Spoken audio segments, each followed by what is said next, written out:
கள்ளக்குறிச்சி மாவட்டம் ரிஷிவந்தியம் சட்டமன்ற உறுப்பினர் வசந்தம் கார்த்திகேயன் ஏற்பாட்டின் அடிப்படையில் ரிஷிவந்தியம் சட்டமன்ற தொகுதிக்கு உட்பட்ட அரியலூர் அரசு பள்ளியில் ரிஷிவந்தியம் தொகுதிக்கு உட்பட்ட 12ஆம் வகுப்பு மாணவர்கள் 3000க்கும் மேற்பட்டோர் பங்கேற்று எங்கு படிக்கலாம், என்ன படிக்கலாம், வாங்க பேசலாம் என்ற தலைப்பில் கள்ளக்குறிச்சி மாவட்டம் ஆட்சியர் பிரசாந்த் தலைமையில் அரசு பள்ளி மாணவர்களுக்கான விழிப்புணர்வு நிகழ்ச்சி நடைபெற்றது. இதில் சட்டமன்ற உறுப்பினர் வசந்தம் கார்த்திகேயன் வரவேற்புரையை மேற்கொண்டார். அதன் பிறகு மாணவர்களுக்கு ஊக்கம் தரும் விதமாக திரைப்பட நடிகரும் நிகழ்ச்சி தொகுப்பாளருமான மிர்ச்சி விஜய், ஓய்வு பெற்ற காவல்துறை தலைமை இயக்குநரான ராஜேந்திரன், திரைப்பட நடிகரும் தேசிய விருது பெற்ற இயக்குநருமான சமுத்திரகனி, ஓய்வு பெற்ற மாவட்ட காவல் கண்காணிப்பாளர் கலியமூர்த்தி உள்ளிட்டோர் பங்கேற்று 12ஆம் வகுப்பு மாணவர்களுக்கு வழிகாட்டு நெறிமுறைகளை வழங்கினர். அப்போது பேசிய தேசிய விருது பெற்ற நடிகரும் இயக்குநருமான சமுத்திரகனி பேசுகையில், ரொம்ப சந்தோஷமா இருக்கு. பார்க்கும்போது நான் பள்ளிக்கூடத்துக்கு போன ஞாபகம் இருந்துச்சு.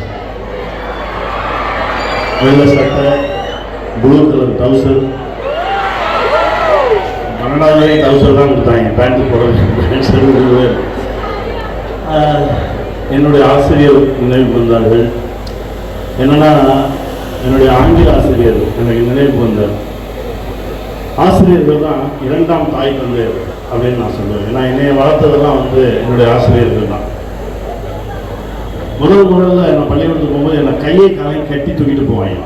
அவ்வளோ சேட்டை பண்ணுவோம். 5ஆவது வகுப்புக்கு பிறகு எனக்கும் ஆசிரியர்களுக்குமான அன்பும் காதலும் ரொம்ப ஆழமாயி நான் 8வது படிக்கும்போதே கதை எழுத ஆரம்பிச்சிட்டேன். ஆங்கில ஆசிரியர் ஏதோ வீட்டுப்பாடம் கொடுத்துருக்காங்க. நமக்கு ஆங்கிலம்னாலே பயம். இப்போ பயம் இல்லை, நம்ம பயமுறுத்திய சொன்னாங்க, பயப்படாதீங்க. எல்லாரும் வீட்டுப்பாடம் எழுதுறாங்க, நோட்டு வைக்கிறாங்க. நானும் என்னுடைய ஆங்கில நோட்டில் ஒரு கதை எழுதியிருக்கேன். வாத்தியார் தெரிஞ்சால் வெளுத்துவாருன்னு சொல்லி எல்லாரும் நோட்டு வச்சதுக்கப்புறம் அடியில் போய் வச்சேன். எங்கள் சார் வந்தோடனே அடியிலேருந்து உருவிட்டார். உருவி எடுத்து பார்க்குறாரு. பார்த்தா உள்ள ஒரு கதை இருக்கு.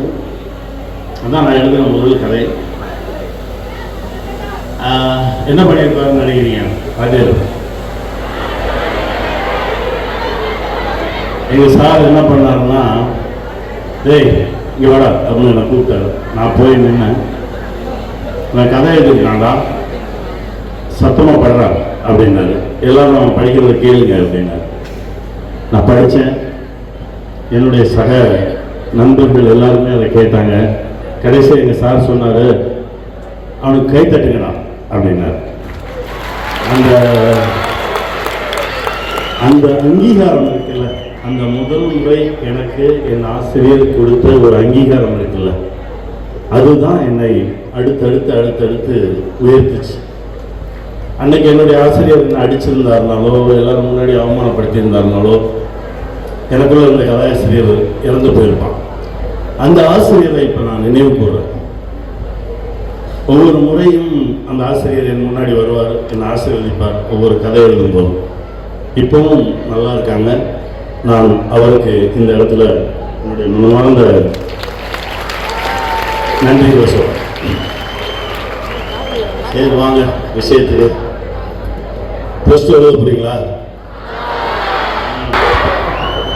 போகிறவங்களாம் அட்வைஸ் பண்ணுவான். ஆமாம், உனக்கு ஃபோனை வாங்கி பயில ஃபோனை இருப்போம். ஃபோன் பேசுறதுக்கு மட்டும் பயன்படுத்துவோம். அது ஒரு வியாதி ஆகி போச்சு. இப்போ ஃபோன் ஃபாஸ்டிங் ஒரு நாள் எழுதி பாருங்க. அதாவது முன்னாடியெல்லாம் நம்ம வீட்டில் அப்பா அம்மா இருப்பாங்க தெரியுமா, ஒரு வாரத்துக்கு ஒரு நாள் விரதம் இருப்பாங்கல்ல, அந்த மாதிரி வாரத்துக்கு ஒரு நாள் ஃபோனை தொட மாட்டேன், ஃபோனில் எதுவும் பார்க்க மாட்டேன், ஒரு நாள் இருங்க, அவ்வளோ சந்தோஷமாக இருப்பீங்க. சரியா? டிஜிட்டல் ஃபாஸ்டிங் ஒரு நாள் இருக்கு. சரி, இப்போ எல்லாரும் பயமுறுத்துறாங்க, போகிறோம் வரவங்களாம் அட்வைஸ் பண்ணுறாங்க. நமக்கு பயமாக இருக்கா? பயப்படாதீங்க, ஜாலியாக இருக்கு. எல்லாரும் 100 மார்க் வாங்கிட்டா இப்போ யார் தான் 90 வாங்குறது, 80 வாங்குறது, 70 வாங்குறது? படிக்கிறது ஜாலியாக படி.